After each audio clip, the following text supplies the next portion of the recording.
Hi, everyone. I'm Max Warsh, Director of Programming at NADA. Welcome to this artist talk and conversation with Kira Dominguez Hultgren and Eleanor Harwood in conjunction with NADA's current public exhibition on Governor's Island in New York. We are thrilled to have Kira here to talk more about the work presented on Governor's Island and her work in general. Kira Dominguez Hultgren is a US-based textile artist and educator. She studied French post-colonial theory and literature at Princeton University and performance and fine arts in Rio Negro, Argentina, with a dual degree MFA, MA in fine arts and visual and critical studies from California College of the Arts. Her research interests include material and embodied rhetorics, decolonizing material culture, and analyzing textiles as a performative critique against the visual. Dominguez Hultgren's work has been exhibited at the de Young Fine Art Museum of San Francisco and is the subject of a solo exhibition at the San Jose Museum of Quilts and Textiles currently. She has had 2 solo shows with Eleanor Harwood Gallery in San Francisco, where she is represented and who is presenting her work here at Nada House. Dominguez Hultgren is part-time faculty at the School of the Art Institute of Chicago in Fiber and Material Studies. If you have any questions, please put them into the chat, and Kira and Eleanor will be able to answer them towards the end of their conversation. And with that, I will hand it off to Kira to start the talk. Thank you. Thank you, Max. And thank you so much to NADA for inviting me to speak today. The title of this talk, Make Room, Restoring, is built from Cherokee poet and scholar Coley Driscoll's concept of stories that restore and continue cultural memory. I want to begin by telling a story about weaving, to think through some of the theoretical underpinnings by which I view, read, and make textiles. Having gathered this material, I'll then walk us through the show at Nada House, Make Room, thinking through how these pieces intersect the history of contemporary fiber art, and finally speak a bit more broadly about my practice and research. This story begins while I was living in Argentina. It begins with Mapuche Argentine weaver and community agitator Marie Coronado of Machine Ahogado at her loom. Picture me standing in the circle formed by Marie's arms, her back pressed up against mine, chin resting on my shoulders, her laugh and stories loud in my ears, her breath strong with mate, and her hands buried with mine in the loom. I can't tell you the number of hours we stood like this in 2011 and 12, her watching me struggle to figure out the pattern, telling me to listen to the wool.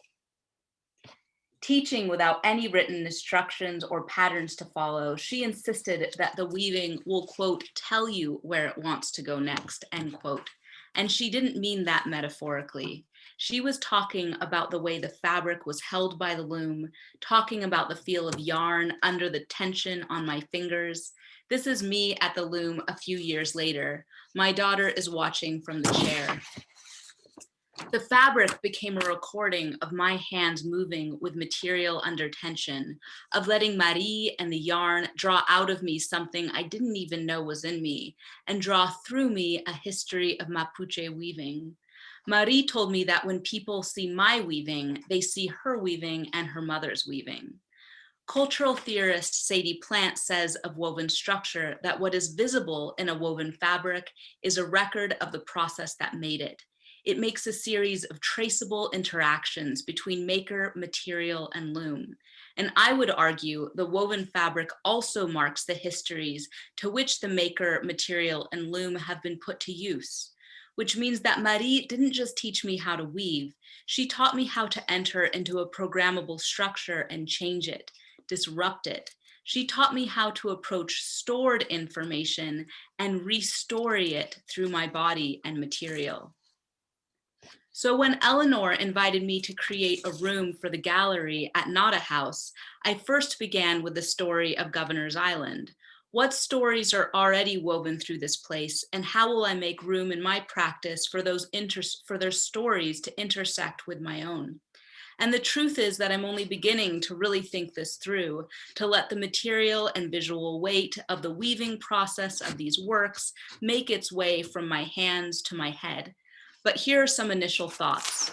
In No Dogs Allowed, I wanted to draw on the visual metaphor of the Dutch windmills that used to dot Governor's Island and the current fans in the ventilation system for the Brooklyn Battery Tunnel that is housed on the island, to think through revolutions, who and what have been displaced through these fans, through these systems.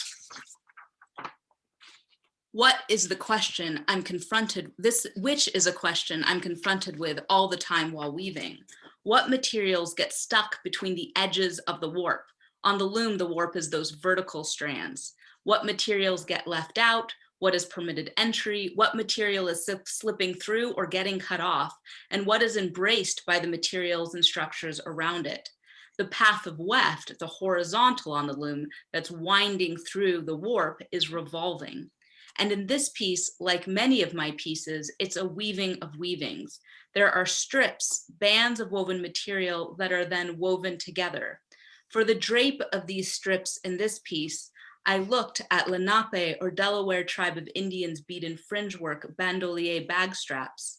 Governor's Island, like the rest of Manhattan, is located on the Lenape homeland, and like most material culture, Delaware Indian beadwork reflects the influences of many different beadwork styles, Choctaw, Cherokee, Seminole, due in part to the Indian Removal Act of 1830, when the Lenape were forced to Oklahoma with many Indian nations.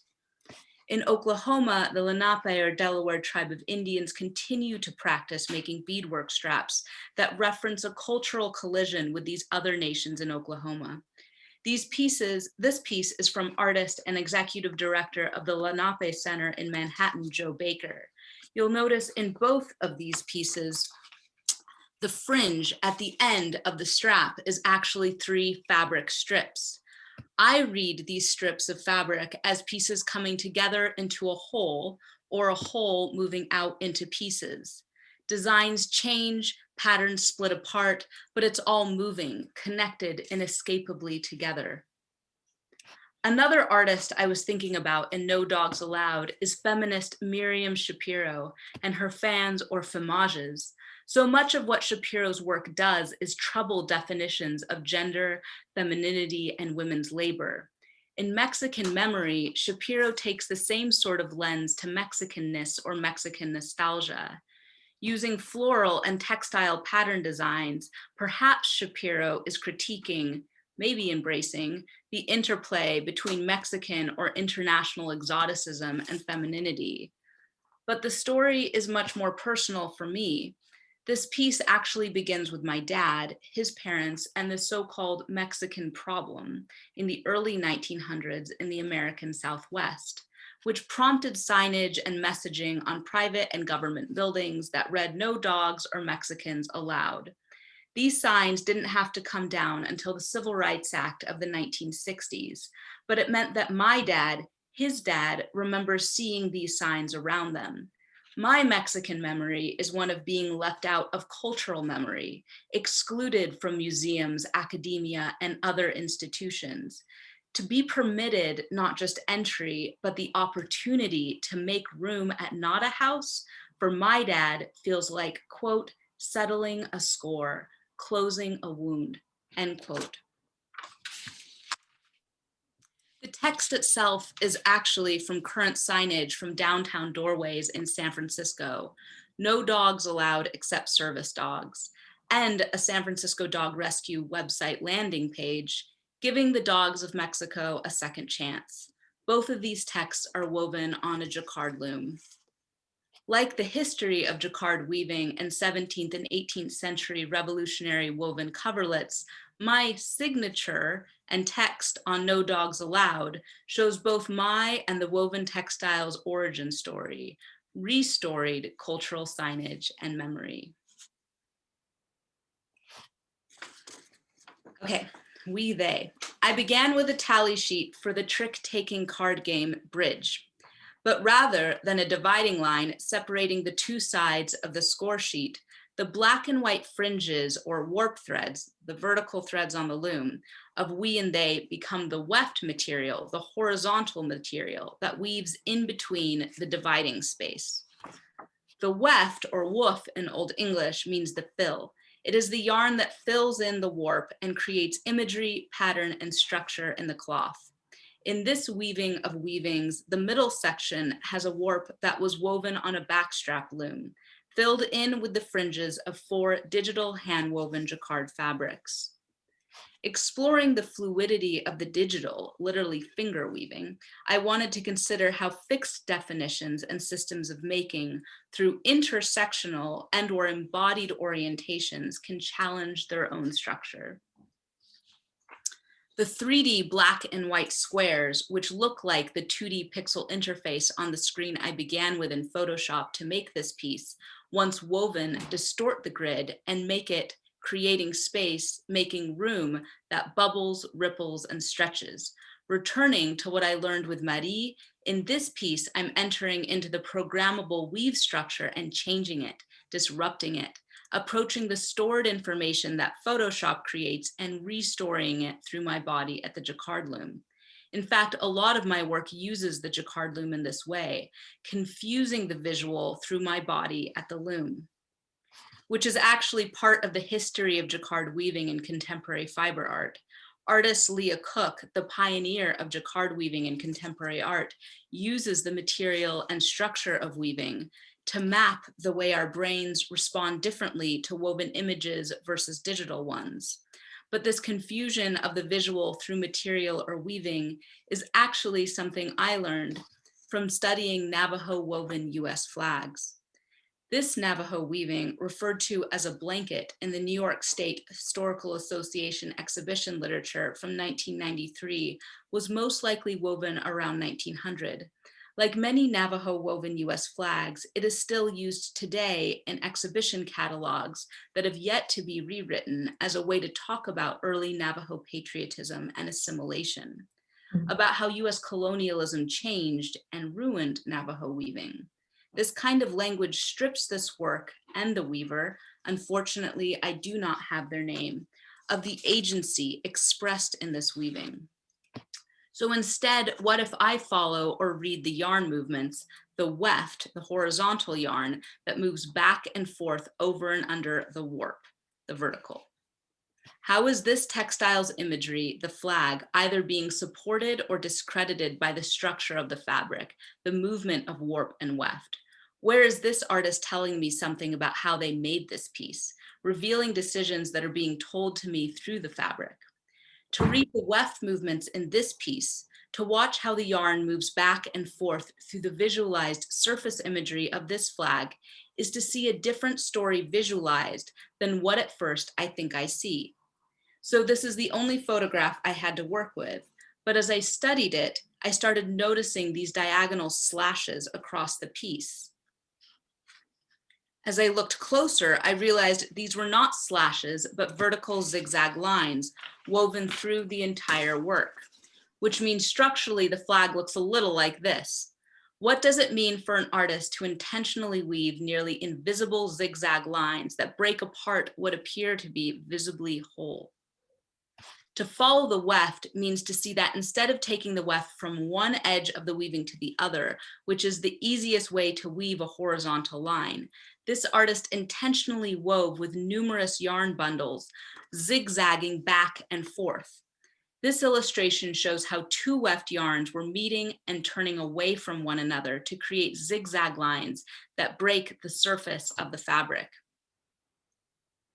Now, this kind of weaving technique, not just in Navajo weaving, but in many parts of the world where weaving solid blocks of color is done on the diagonal rather than going from one edge to the other, is called diagonal joins or lazy lines. And the reason for this is that with a 90-inch wide fabric, the weaver doesn't want to have to manage the tension of the yarn going from one edge to the other. Weaving horizontal stripes across a wide fabric while trying to keep the edges straight is really hard to do.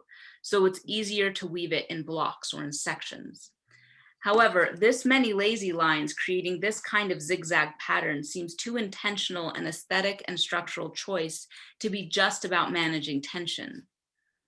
And in fact, this kind of weaving technique actually mimics the technique used in the vertical zigzag stripes that the Navajo often wove, itself an adaptation of techniques and patterns most likely learned from Mexican sarape blankets. Here are two examples of what those vertical zigzag stripes look like when woven as a visible rather than invisible pattern. In using a weaving technique that refuses the horizontal lines to remain unbroken, whether lazy lines or intentional vertical zigzag striping, in using a technique that reflects a history of Navajo weaving already having intermingled with other colonial powers, the Spanish and then the Mexicans, I see in this weaving a reminder that the US is not going to have the final say in how Navajo weaving or the Navajo Nation goes forward to articulate their own aesthetic choices and possibilities beyond what the US reads as a sign of US patriotism. And I did a series of material studies of this work on the jacquard loom.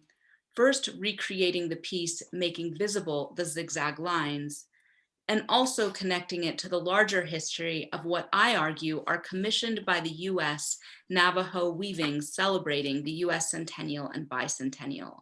Working with an archivist at the Palace of the Governor's Digital Archive in New Mexico, we came across a glass negative of a Navajo weaver around 1876, sitting at her loom with the number 001 in the middle of her weaving. When printed, these numbers invert to read 100. How can I, through materializing the history of photographic negatives of Navajo weaving, cut into constructed biases of current academic scholarship to offer a different kind of analysis? This piece is primarily a study of woven technique and choices. I am learning from this artist's structural decisions to weave invisible slits into horizontal lines and using the communicative possibilities within this textile gesture to again articulate my own struggle of moving counter to fixed, in this case, monochromatic the red and white symbol. I'm taking stored information and restoring it through my body at the loom. And the loom appears frequently in my work, whether as a framing structural device as seen here in we, they, and in the negative, or sometimes as bars inhabiting and disavowing the structure within which they exist, such as in this piece, At Least Both Your Parents Are Brown. Rather than red and white horizontal lines of the Navajo woven flag, my experience is one of moving through brown as a racial and ethnic identity. This piece is thinking through the US Census and Demographic Questionnaire checkboxes and how my X mark both inhabits and refuses the boundedness of these checkboxes, using the slit, lazy line structure of the Navajo woven flag.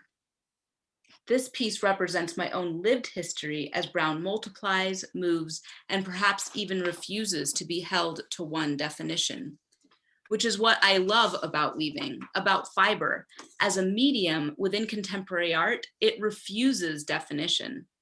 Is it painting, sculpture, craft, its own thing?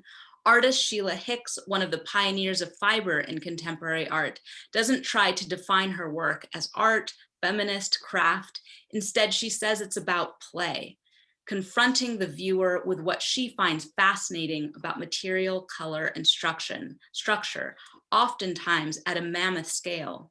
Hicks says she learned a vocabulary through material experimentation from other cultures. For instance, here she shows the structure of yarn, wrapping and coiling, seeing how fibers obscure and support one another, twisting back on themselves. And yet, while I completely admire Hicks's use of large-scale cultural vocabularies, I suppose I see my work, hope my work extends the conversation to large-scale cultural collisions, a wrestling with cultures coming together. This piece, A Rose, is based on two pulkaris or salus embroidered by my great aunt, Dalip Kaur, probably in the early to mid 1920s when she was 13 and living in Jandiala, India. Pulkaris, meaning flower shape, is the embroidery technique typical of Punjab in northern India and Pakistan. There are many things that caught my attention as I examined my Aunt Dalip Kaur's work. The first was her decision to stitch her name and biographical details into the border of this cloth. I have yet to find another example of a pukari where a message is inscribed in the border. What was her motivation? Was she signing the fabric, ensuring, like a journal entry left in the cloth, this work would be read not just as a symbol of Punjabi material culture, but a textile documenting and materializing her design decisions? And this embroidery is a reflection of her, but it's also a reflection of a pivotal moment in post-colonial history. Pulkari embroidery is done in silk onto brown khadi fabric, the hand-spun, hand-woven cotton that was becoming a marker for Gandhi's revolution and Indian independence. Happening at the same moment my Aunt Dalipi is embroidering this cloth. Did she know the history she was intersecting, embodying? Perhaps, but rather than reading this as a fixed marker or symbol of Indian material culture at the time of the revolution, how instead does this become one girl's journal, vision, opening up to a future generation? Can I enter into Dalipi's story through her stitches? Can I, as Sadie Plant asserts, retrieve stored information and restory a narrative through tracing Dalipi's decisions visible in the fabric? My first move was to zoom in on this tiny 2-inch by 2-inch pattern she created. Taking stitches done in millimeters, I turned them into oversized motions caught up on frame bars held by climbing gym ropes and cam straps. Rather than embroidery, my motions in textiles are woven, using oversized materials to help the viewer see where materials get buried, emerge, are held in tension, or are let loose. Thinking through what embroidery does, finding the holes created at the intersections in a fabric and moving counter perpendicularly through these intersections, the installation of this piece, I hope, invites the viewer similarly into the cloth, allowing the viewer to feel the motion and tension of the thread as it moves back and forth, to visually move through the push and pull. This work, while appearing whole, is actually 8 weavings woven together, reflecting the brown khadi cloth into which my aunt embroidered. Khadi too is woven in parts, in panels that are then stitched together. Like pukari embroidery, the colorful blocks of weaving done in rows are covering over an equal amount of brown woven fabric. If you were to turn this piece around, anywhere you see color, it would be brown. Here you can see the plain khadi cloth with only the barest outline of stitched silk from the pukari embroidery. The relationship between the khadi or backing fabric and how it is intersected and embellished became the guiding metaphor for not just the show I Was India Embroidering Exoticism, currently installed at the San Jose Museum of Quilt and Textile in California, but for my practice broadly, as I thought about the room at Nada House. What is my khadi fabric, my backing cloth? What is the structure and container for cultural memory which I intersect? And how do I restory it through my body at the loom? Thank you. I'm starting my video. Thank you, Kira. That was amazing. I'd like to invite anyone watching to add questions into the chat panel. There should be a little note at the top for panelists and attendees so that we can all view them. So yeah, listening to your talk about this, I wanted to just touch on Navajo weaving for a second, because something you taught me in a studio visit we did was sort of this idea that Navajo culture and Navajo weaving was sort of a fixed idea, that it was some sort of closed, sort of impermeable culture. Right. And that what we see as presented as Navajo is really that culture picking and choosing and having lots of sort of international contact with other cultures and other visual design. Right. And I would love you to talk about that a little bit, because you keep pulling on that and kind of incorporating it in your own weaving. And then obviously on top of that, incorporating all these different strategies and sort of weaving and fabric making techniques on top of that. So you're sort of like taking the Navajo propensity to kind of take culture and add it into their own, and then you're doing it on top of that. And I think it's really interesting. Well, and particularly the struggle with colonialism, I was looking for I'm always sort of looking for examples of textiles that I feel like are, either directly responding to or a result of colonial contexts, and how a weaver is struggling through that.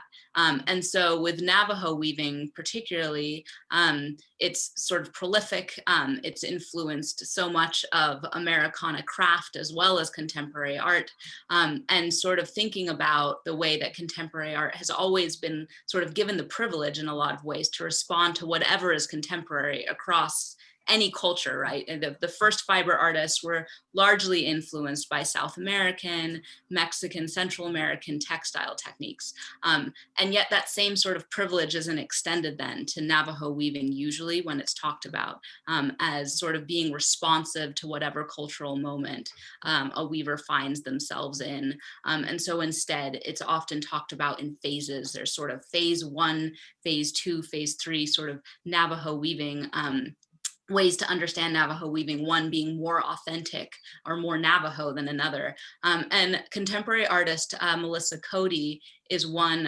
who I think just does an amazing job, both kind of transversing the conversation then of within the Indian markets in Santa Fe. So she is Navajo, she's like 5th generation Navajo weaver.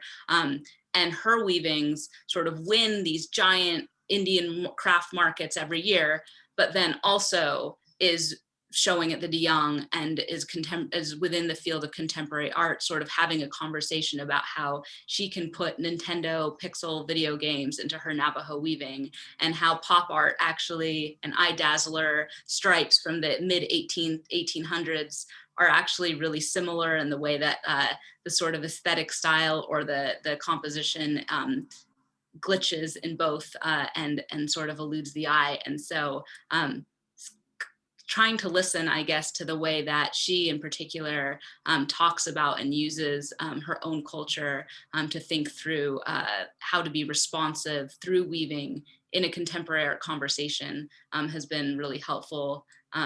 Yeah, and then sort of just taking the time, putting my like weaving knowledge back into some of these images that I see of Navajo weaving and the way that they're talked about then, and thinking, is there something else happening? If I were sitting here weaving this piece, what am I seeing? What am I feeling that's different than what's being described to me? Yeah, I think it pretty much comes across as evidence is really compelling in terms of those zigzags, like the effort it makes, to actually stop and then keep it aligned and go back and forth. Right. Yeah, so it seems so evidently intentional. Right, right, or at least something that should be talked about, more than just like, yeah, that's an interesting technique, or great, that's the way that they wove this piece. And it's just like, okay, but why? Like in contemporary art, I've never like been able to show any work and not explain, just sort of like, it is what it is, and I'm not going to tell you why. Like, and people usually like want to know. So it's sort of gives the opportunity to open up conversation rather than sort of like close it down or reinscribe assumptions onto the piece. So yeah, especially I feel like any kind of like US flag that's woven by a different culture is a moment to stop and sort of question like what's going on here. Mm-hmm. Yeah, I think what you do really elegantly is weaving in your own story while you're also talking about all of these other cultural collisions. And I find it really interesting where you find the balance, like where do you talk about your personal history and your personal identity, and then when you're moving over to something like a Navajo weaving. Right. And that's not your heritage, the Navajo weaving, but the Indian is, and the African American. Right, it's sort of like what you're pulling from and how you decide which culture you want to talk about. I guess maybe that's the question, is like, how are you kind of navigating the complexities of talking about what is not your culture and what is your culture? Right, absolutely. As a body of work.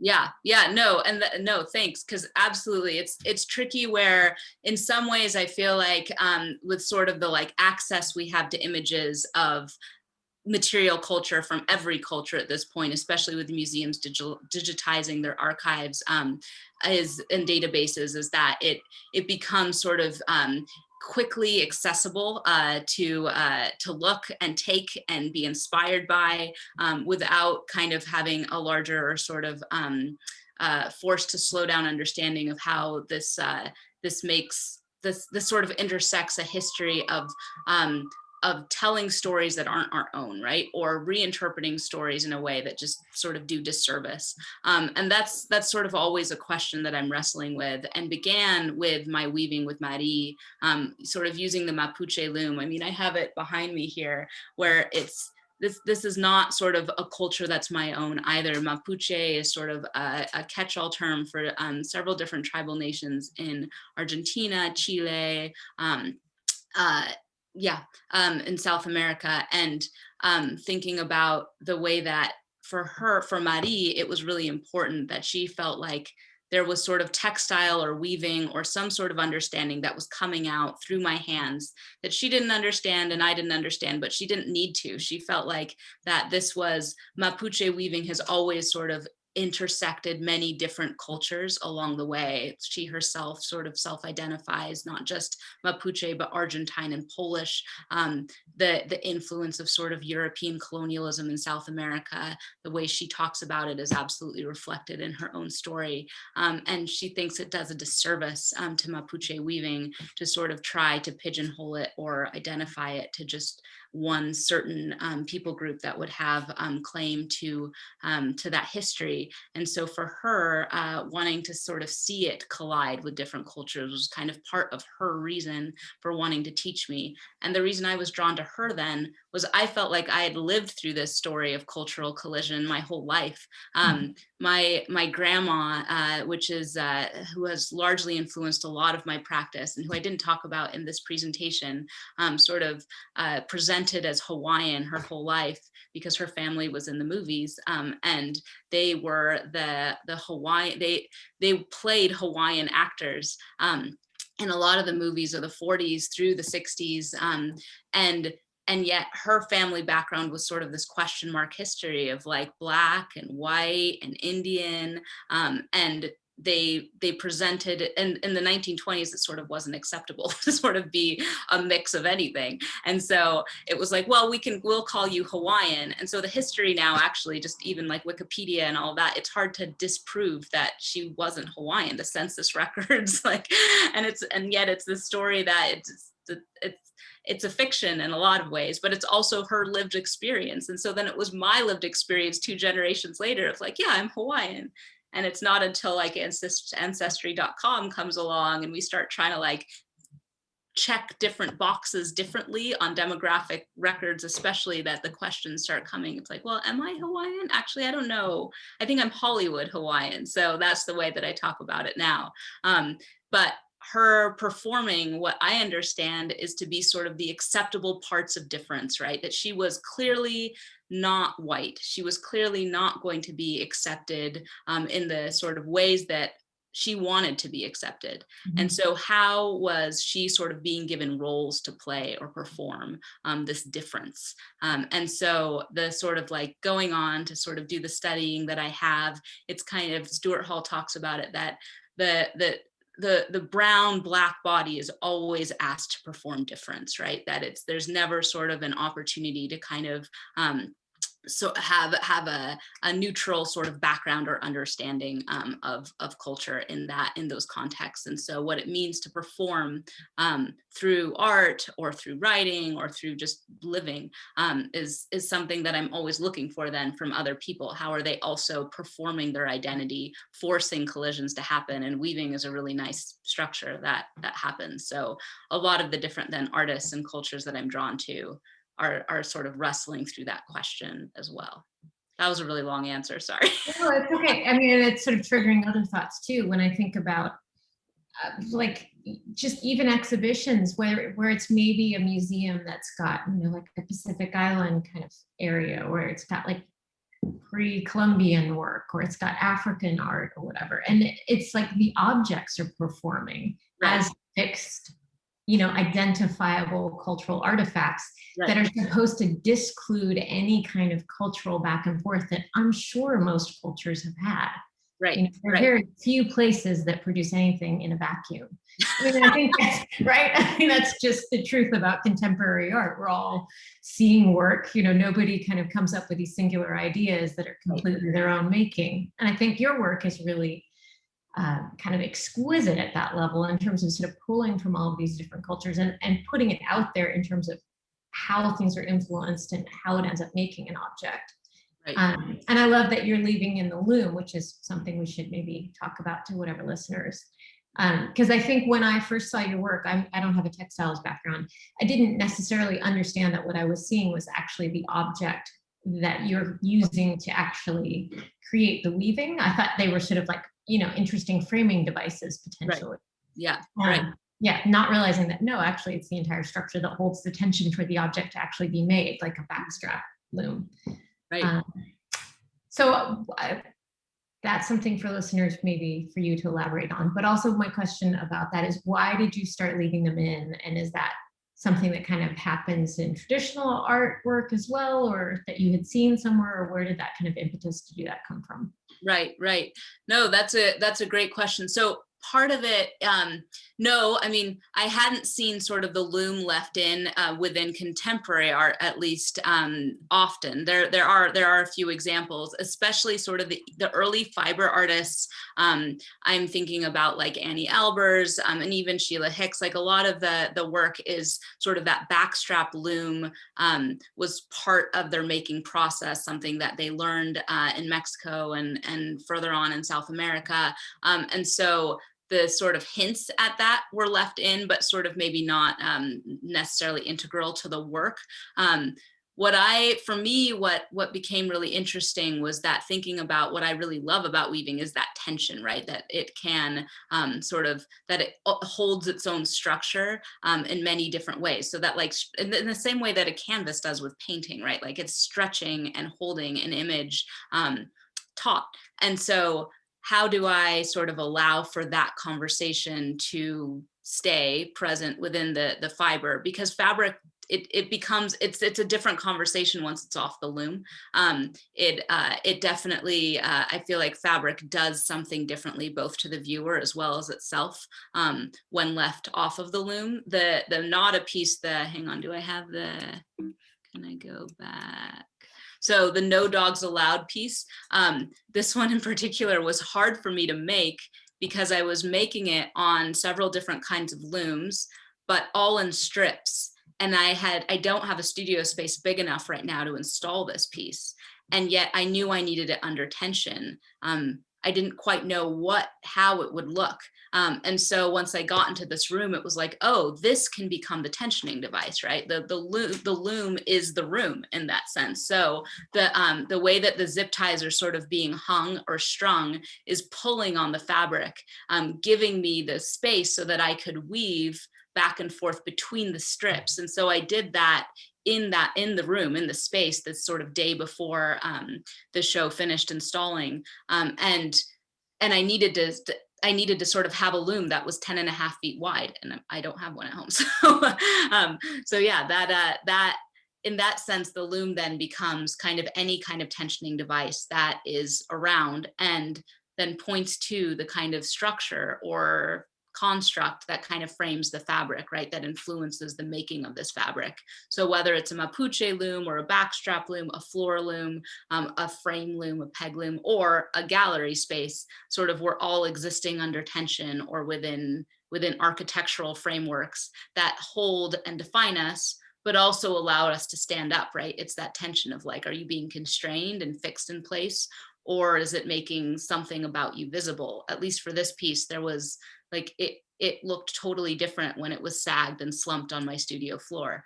So I was really excited to sort of like see it come alive in a different way once it could be put back in the structure of the gallery, ironically. So, yeah. And when did you start incorporating non-fabric materials into your pieces? Like how far back does that go, and what was the start? So yeah, I think like climbing gym rope was maybe one of the first materials that I started using. I've always So, well, maybe that's not true. I was I was doing a lot of permaculture cob building in Argentina alongside the weaving. That was sort of the original reason I was there, to sort of like learn how to do this kind of like, yeah, like straw bale, mud construction.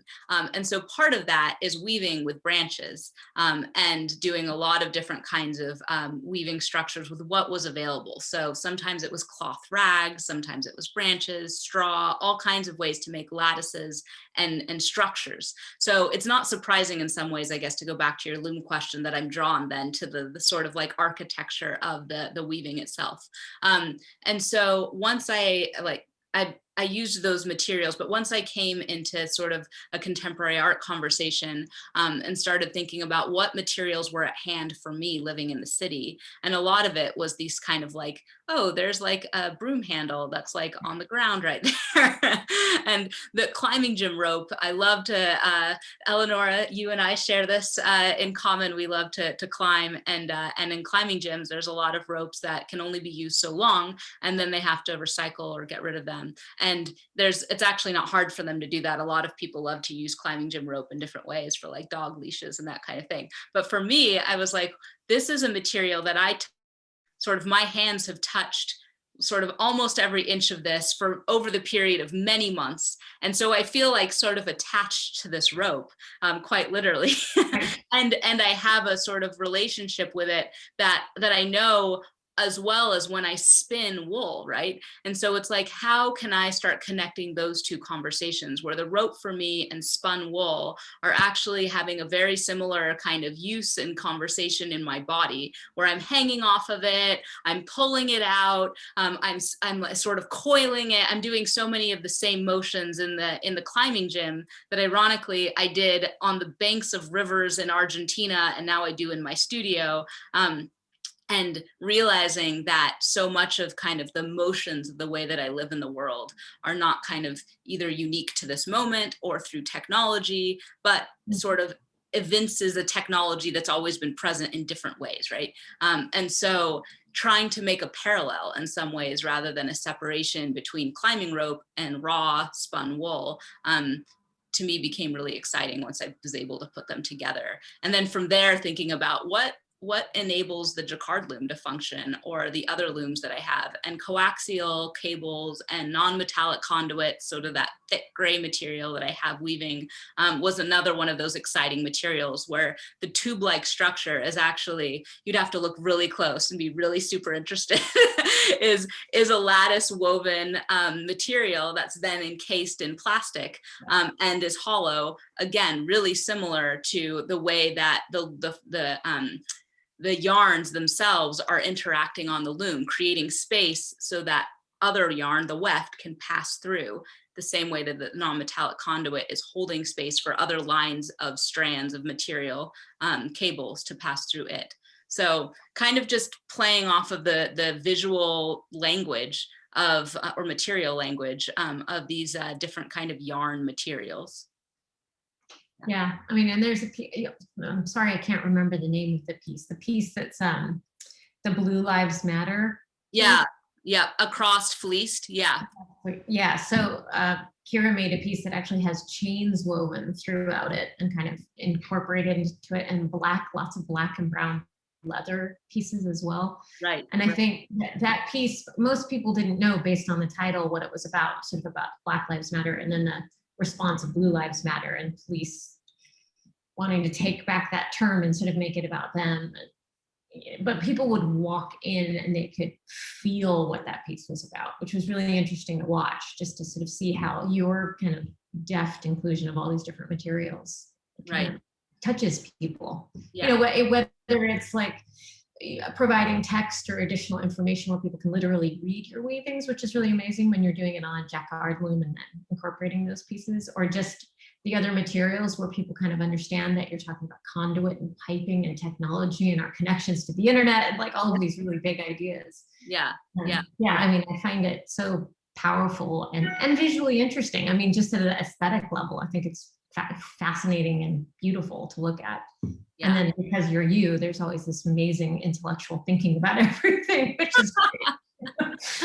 Aw, Thanks. Yeah, no, I almost put a cross fleeced in this because I feel like it does a lot of what it's sort of in the same body of work as in the negative, and at least both your parents are brown, because the sort of technique for that piece is from that same Navajo woven flag, where I was in 2016 suddenly being confronted with these Blue Lives Matter flags in places like Utah, where my family lives, and now here being in Chicago, in the certain area of Chicago where I live, they're just everywhere, and just feeling really sort of scared by that, and not feeling at all sort of safe, in which case it was like, well, how am I going to confront this symbol, change it, embed something, a different story within it, tell this story, and yet at the same time appreciate that actually the black and white and blue look really nice together. So although that piece to me feels like a lynched black body. Right. I mean, it's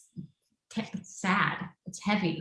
I mean, the material in it is from my aunt's leather shop in Hollywood. The sort of black and brown leather woven throughout it is, but anyway, I just really appreciate all the different materials you use, and I think it's interesting to just hear how you kind of came to it. It sounds like it was very kind of gradual.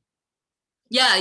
That piece was made over a period of like a year. A lot of my pieces, sort of, even the let's see, this one, the sort of jacquard woven fabric in it was woven a year or so ago, and it wasn't until the show came up that I started thinking through, oh yeah, actually maybe this story can be told now in this space and in this way, which is really crazy because it's, I mean, in some ways, right, it's like New York Harbor versus like Mexican immigration stories don't tend to go together as well as I would. I mean, at least not from my experience. It's all very California and West Coast. So that was great to sort of to see those two, to allow maybe, I guess, Governor's Island, the story there, to give me the language to be able to talk about this other sort of moment of exclusion in my dad's life. So yeah.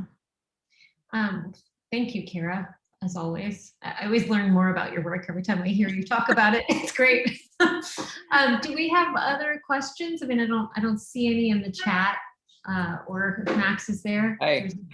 I was just gonna jump on and say thank you first of all, but also just, I mean, you guys were both just talking about the kind of there's almost this figurative element to the work that, I don't know, I think part of it sounds like it's just due to the way the loom structure kind of as a support structure looks, but I don't know if you could talk a little bit just about how you handle the installation of these, because they almost feel like figures in conversation, and I don't know, I think they were very alive in that way, and I guess that, I don't know if there's a little bit you could just say about that. It might. Yeah, absolutely. No, thanks, Max. I that is absolutely one of the reasons why for me the loom really works in these pieces, is because maybe for fabric it begins to relate more to the viewer's body, and when there's a loom in the gallery, even if it doesn't read as a loom, it becomes its own sort of body, or at least relates to the maker's body, that it's clear that there's like somebody present else besides the viewer, and that's what I felt like with putting these pieces in conversation with each other in this room, where it was like they're leaning, they're talking, they're hanging out in ways of how are each of them in some ways defying the kind of categorizations to which they were put to use by me, like in these kinds of structures, so turning and moving in different ways, and yeah, they look like arms and legs, especially the first time I really saw that.